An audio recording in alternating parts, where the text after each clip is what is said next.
Welcome to the Strategy with Jason podcast. Tune in for everything you need to know to stay in the know regarding the automotive industry. Here's your host, Jason Harris. Hey, what's going on, Podcast Nation? It's Jason Harris here, and thank you for joining me another episode of Strategy with Jason. Today it's a very special episode. We're in downtown Philadelphia with the one, the only, the oh so famous Mr. Seth Ferranti with me. Seth, what's up, man? How you doing? What's up, bro? Man, I'm glad we were able to connect and do this because I think your story is just got so much value out there and people can really learn from it. So that's, I think, where we'll kick it off, right? I love kicking off these podcasts with origin stories, you know, and you just got such a killer origin story. So what is, you know, that beginning of your story? Yeah, I would say, you know, I grew up a military brat. You know, we kind of grew up middle class, you know, mostly West Coast, but, you know, a little bit on the East Coast. My biological father was in the Marines, and then my stepdad, he was in the Navy. So I kind of had that military brat life, you know, moved a lot every 2 or 3 years, you know, and I was always a new kid, you know, so I think always being kind of the new kid, you know, not really having that firm foundation, I was always like searching for something, you know, I was always like, I felt like something was missing. And, you know, by the age of 13, you know, I started experimenting with drugs, and I discovered cannabis, and I kind of fell in love. And this is like a love story that lasts to this day. You know, I'm 51 years old now, and, you know, it's had all the ups and downs, you know, that you would have in any type of relationship, you know. And from getting involved in cannabis, you know, it kind of, I don't know, gave me that sense, you know, fill the vacuum, you know, whatever it is. But, you know, I quickly went from just using cannabis at an early age to selling it. So, you know, by 15, you know, I was selling cannabis because I quickly found out that, you know, if I got drugs for like you and him and her and all my other friends, I could get free drugs, you know, and I figured that out really quick. And then right after that, I figured out, you know, if I bought more of this, then I could actually make money on this and get free drugs. So, you know, I was kind of like a you know, entrepreneurial, business-minded kid, and I just fell into it too. And, you know, I also, because I came up in the 80s, you know, so it was like, you know, Just Say No, you know, the DARE program, you know, war on drugs, you know, they were trying to equate, you know, cannabis to like heroin and stuff like that. And even from the age of like 14, 15, like I never thought that, I never agreed with that. You know, I tell people to this day that even though I did over 2 decades in prison, in federal prison, for a first-time nonviolent offense for cannabis and LSD, I tell people I don't consider myself a criminal. I never considered myself a criminal. I broke laws that I thought were wrong. I'm an outlaw. You know, so there's a difference. There's a distinction. You know, I didn't carry a gun. I wasn't a mafioso. You know what I'm saying? I didn't beat people up. You know, I was just like, you know, I started following the Grateful Dead. So I was just kind of like, you know, this hippie outlaw kid. Yeah, you were just in that subculture. Yeah, from you know, back in the 80s, we used to call it the counterculture. Yeah. You know, so yeah, so I kind of dove into this culture, man, and what it gave to me, and especially like the selling drugs, it kind of gave me the feeling of like being in demand. It gave me the feeling, you know, of being a rock star. You know, it gave me that feeling of acceptance because, you know, I mean, in high school and then when you go into college, you know, the guy with the weed and the psychedelics is usually in pretty high demand. So, and like I say, I can, as a 50-year-old man, I can look back and I can see how that kind of all stems, you know, from being the new guy every 2 or 3 years. You know, I wanted people to know who I was. You know, I wanted that acceptance. I wanted that recognition. And even to this day, you know, like I still get that, like with, you know, my writing and my film work, you know, I still crave that. So whatever that's in me. So, yeah, this quickly escalated, you know, from just, you know, selling, you know, weed and LSD, you know, to my friends and my little circle, to where when everybody kind of went off to college, you know, I started supplying them and all their friends at colleges. So, you know, by the time I was basically 17, 18 years old, I was supplying 15 colleges in 5 states on the East Coast with weed and LSD. And so sales is just kind of in your blood. Like it's just a part of you. You gravitated it at a very, very early age. And, you know, I think when I think of sales, I think of the art of telling stories. And you're also amazing at telling stories as well. You were the producer on White Boy Rick, was an amazing documentary. I watched it on Netflix when it first came out. I thought it was so cool. So tell me a little bit about, you know, how did you find this talent for telling stories? Yeah, I think for me, I was always creative. You know, I was, you know, I used to play guitar. I used to write songs. I used to play Dungeons and Dragons. I would be like the guy that was the dungeon master. So I was always kind of creating, you know, this stuff with whatever I was doing. And you know, even going back to like the sales stuff, like I believe, you know, like, yeah, I sold weed and I sold LSD, but for me, you know, it wasn't, you know, like a job, or it wasn't like I was even doing something illegal. It was something that I believed in. It was something that I felt people should have access to, that they were denied access to, you know, because of the laws of the country. So it was just something like a necessity to me. You know what I'm saying? Yeah. Like I really believed in it. But you know, and even like that, even when you go in, like I mean, I would create stories like around everything I was doing. Like, you know, I was on the East Coast, I was in Virginia. I was getting cannabis sent from the West Coast, from Humboldt County, you know, in the Emerald Triangle, which is like the famed, magical, mystical kind of Napa Valley of cannabis. And, you know, I was getting it sent through my homeboys in San Francisco. So even like when I would bring this cannabis over to the East Coast and take it up to the colleges, you know, I would spin like these tales, and, you know, not tales, but, you know, it's the truth. But I would say, like, you know, like I would tell them where the cannabis is, like, man, this is from southern Humboldt. Exactly. You know, this is like up in the mountains. You know, this is like organic, sun grown, you know, high terpene profile. Yeah. You know, and I was really into it.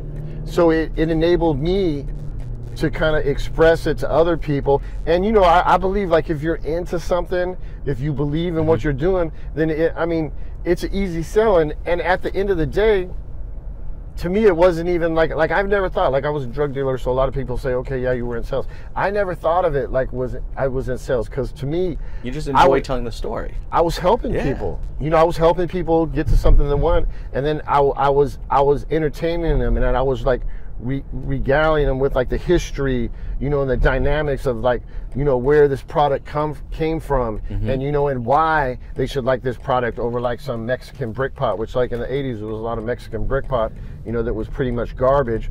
So for me, that was the whole thing. You know, it was something I'm into. I'm invested in the story. I'm invested in the history. I'm invested in the culture. But that energy comes out, right? Like, look, I think there's a lot of people out there that can tell a story or regurgitate a story, right? But it's your energy and your conviction behind it that people really kind of buy into. You got to show that passion, and I think with anything, I mean, the passion starts. It starts with helping people, man. It starts with doing the right thing. You know, it starts with, you know, believing in what you're saying, and it starts with, you know, having a passion about what you're saying. Now, tell me a little bit about how the opportunity to tell, you know, White Boy Rick's story came about, right? Because what a hell of a story he's got. I mean, you do as well, but, like, how did that opportunity come about for you? Well, I was in federal prison. I was in, you know, towards the end of the 90s, I was in this medium-high federal prison called FCI Beckley in West Virginia. And in FCI Beckley, you know, it's East Coast, but it was like West Virginia, so it was a little bit over, not right on the coast. And there was a lot of guys from Detroit there. And I was already writing. I'd already started writing, like, my Street Legends series, you know, like on a bunch of the urban gangsters that have kind of become a part of hip-hop's lyrical lore, you know, that they were name-dropping in the verses, like in gangster rap in the mid-90s. So I started writing books about these guys. I was locked up with a lot of these guys. And I kept hearing, you know, from all these Detroit guys, I kept hearing all these legends, you know, about White Boy Rick, you know, this young white kid who allegedly was running the black underworld.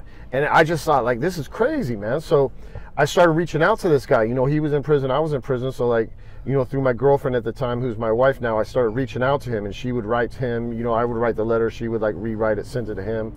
You know, so we would kind of circumvent the, you know, the prison security measures or whatever, because we're not supposed to write each other. And you know, I would send him my writings, I would send him some of my books, and I'd be like, look, dude, I want to do your story, man. Like, I'm amazed, man. You got this awesome story. And so he started writing me back. And he was telling me like a completely different story. You know, he was telling me like, you know, basically the cops made me an informant when I was 14. You know, they railroaded me into this. Wow. You know, they made me a drug dealer. And you know, at the time, I'm in prison, and you know, when somebody says the word informant when you're in prison, you like usually like shy away from that. That's like a bad word in prison. You know, like snitch, informant, all that type of stuff.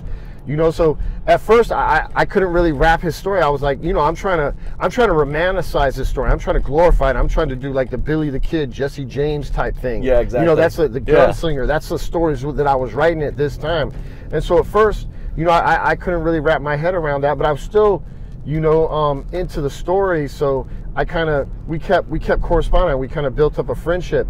And it wasn't till like, you know, about really almost 5, 6, 7, 8 years later, as I matured and as I started seeing different things and as my writing started evolving, that I could actually, you know, wrap my head around his story and like really what happened, you know, because, you know, eventually I came to look at it like, you know, whatever, yeah, dude was an informant, but he was basically pimped out by the government when he was 14 years old, which is crazy. That's on the face when you think about it.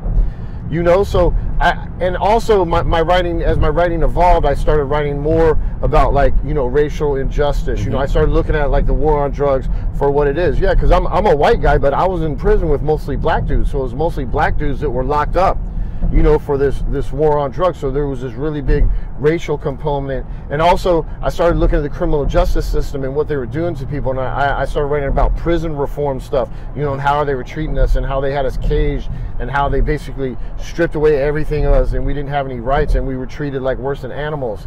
And so, you know, I really started looking at this stuff as I matured and as my writing evolved, and then I figured out a way how I could tell his story. And yeah, so I did a couple pieces from prison. I did a piece for this one drug war website called The Fix in 2012, and the story actually went viral. You know, got a ton of attention. And then I did some other stories for Vice and for Vice News, and you know, and basically my whole thing, I was trying to get Rick out because Rick got busted with 8.5 kilos when he was 17.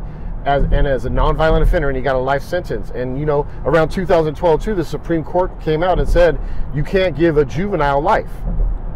You know, and this dude, like, yeah, and they got him in the Michigan system, and they won't even, he had like, in something like his first like 21 years or something, he had only had like one parole hearing. It was like crazy. Like they were just railroading this dude. It was basically like a revenge thing, you know, because he knew a whole bunch about the cops.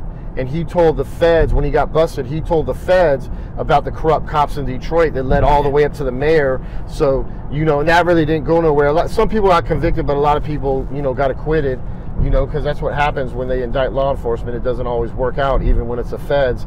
And, yeah, so it was like the revenge factor. They were trying to bury him in prisons. That's crazy. Now, when you're telling a story like this, how much of the story is coming from, like, Rick's voice versus Seth's voice? Like, how do you go about that process? Do you kind of absorb it and then it comes out through you, or do you really try to come at it from like Rick's voice? Well, I do it. I mean, we in the documentary, so we use. I mean, we had Rick call and we recorded him, so we used a lot of Rick's voice. But you know, at the same time, like in the writing, it's a combination because you know I use his quotes, but also I'm in the same situation as him. So you know, I'm in a real unique position as a writer, as a journalist, as a storyteller, because I'm going through the exact same thing. You know, I mean, I would say he's a victim of the war on drugs, and I was a victim. I got 25 years when I was 22 for a first-time nonviolent offense. So, you know, in the same regard, I was a victim of the war on drugs. So I really understood, you know, I understood the whole thing. I understood, you know, from being, once I'd been in the criminal justice system for like 10 years, I really understood how it worked. I really looked at it. I saw everything that they were doing, and I thought it was wrong. So when I eventually got out in 2015, I had two goals. You know, I'd already wrote a bunch of books in prison. You know, I'd become a national journalist from prison, but I had two goals when I got out. First, I wanted to become a filmmaker. That was my goal. Like, that Seth, was my that's what I'm going to do. Yeah, because to me, that was the next evolution as a writer. You know, you write articles, you write books. To put the visual behind the story. And then you jump. You know, that's like That's like the evolvement of a writer. That's where you get to. You know, so I wanted to become a writer-director. Second, I want to get Rick off, you know, because by the time I got out, we've been writing back and forth 10 years. You know, I invested a lot of time in his story. You know, I had, you know, got tons of stuff published about him saying that, you know, they needed to let him out of prison. You know, that he had this awful draconian sentence, you know, that he should have been out already. And, you know, so I kind of had these two goals, you know, in my mind. And I didn't know that I was going to be able to combine them into one thing, but you know, around 2015, like I wasn't even out, you know, maybe 12 months, and I met Sean Reck from Transition Studios. I interviewed him for his first film, which was called A Murder in the Park, which was on Showtime, and I interviewed him for Vice. And when I talked to him, you know, he was a true crime dude. He had kind of cut his teeth. He had done 200 Crime Stopper shows on all the networks. Yep. And when, you know, he flew me up there, you know, he was interested, you know, and we were actually talking about other film ideas because he was looking for his next film project. So, you know, he wanted to see like what I kind of had, and you know, I wanted to make a film. And I walked into his office in Cleveland, and this guy had like 9 Emmys. You know, that was like the first thing I noticed. It was all regional Emmys in Ohio, but it's still 9 Emmys. You know, so I was like, man, this dude, like, as a director and a producer, like, he really knows what he was doing. So I was like, you know what? I was pitching him stuff, and we were kind of going back and forth, and at the same time they were talking about the White Boy Rick movie, the Hollywood movie, and Matthew McConaughey had just got signed, so that was kind of like in the news, you know, and so I kind of brought up, you know, like my association with White Boy Rick and the work I'd done, and he had heard about the Hollywood movie, so he was you know, instantly he was kind of piqued. He was like, yeah, man, we can do a documentary on this. So, you know, we did like a deal, and I made sure too, like my deal with him, I said, look, dude, I said, I'm not looking for any money up front. I'm not looking for like any short-term gratification. You know, I want you to train me, you know, to make films. I want you to train me, you know, to be a director. You know, you've won all these Emmys, so you know, give me your knowledge. That's talent in itself. The willingness to actually be humble enough to say, look, I just need to learn, right? Yeah, you know, I think there's a lot of people that are still trying to find their own voices. And you know, I'm curious, what kind of advice would you have for people out there that are trying to find their voice so they can articulate these stories where people can connect with them? I mean, first you got to care about people, man. Too many people today, like they don't care what you say. They just want to talk. You know, they don't listen. So first, you need to learn to listen. You need to learn to listen to what people say. You know, because it's amazing to me how people don't listen today, right? So first, you need to learn to listen. Practice on your listening skills. Then you need to care, man. You need to care about somebody other than yourself. You need to care about other people. You need to give them time. You need to be sincere. You know, and then, you know, basically, you got to be passionate. Be passionate about what you do. You got to find something, you know, what you want to do. Maybe what you want to do isn't in sales. You know, maybe you want to run a landscaping business. You want to do this. You want to do that. But just basically, you need to care about what you do. You need to listen to what people say, and you just need to have like some sincerity and some compassion. And you know, if you do that, whatever you do in life, you know, you're gonna be successful because people are gonna respond to that. Exactly. You know, because if people think you care about them, they want to if you connect to them, they think you care about them. Then you know because a lot of business is built on relationships. So it's important to form these relationships, because if you have these relationships, and then you know, if you're in car sales or if you're, you know, sell houses, whatever you do, if you already have a relationship with somebody, if you built that relationship, and then they need something in those fields, they're going to come to you first. Exactly. Yeah, so really everything, I think everything but it starts in all sales, with that story. That's where it all kind of starts, right? Is that sales starts with the relationship. Yes. It starts with the story. It starts with the caring. So, and like I say, it's not something you have to practice. It's not something you have to like get set in your mind. It just it has to be real. You know, it has to come from the heart. That's right. It has to be authentic, right? Because people can smell it. You can really smell when someone's just faking it. You know? Yeah. And I think people that are really good in any type of sales, that's what they do. They take their real life stories, their real life situations, their real life experiences, and then they relate them to the customer in a way they can understand. You know what I'm saying? Because that's what it's about. With people, you're always looking like, where is that common ground? Where is that connection? Where's that connection? Where is that relationship? So when you can share stories about yourself, and then a person might have been through something similar, then you got that connection, and that's going to lead to the sale. 100%. Seth, we've covered, I know we're getting towards the tail of our time, we covered some really, really cool topics, and I still think there's probably a lot to discuss here. For anybody out there that's watching and listening and would love to kind of connect and follow along with your story, what's the best way to do so? Yeah, so I got a website called GorillaConvict.com, GorillaConvict.com. I also have, I'm on social media, like Instagram, at Seth Ferranti, SETHFERRANTI. I'm on Facebook under my name. I'm on Twitter under my name. So, yeah, that's basically, I got a YouTube channel under my name, Seth Ferranti. So that's how you can find out anything. I got a bunch of projects coming out this year. I'm about to drop 4 new films this year. White Boy going on Netflix and blowing up has really put a lot of wind in my sails. So, yeah, man, I'm cranking stuff out, man. I'm living the dream right now. I'm working hard, and I'm trying to keep all this going. Dude, I can't tell you how much I appreciate you taking the time to jam with me today. This has been a lot of fun. Thank you so much. No, definitely, bro. Appreciate it.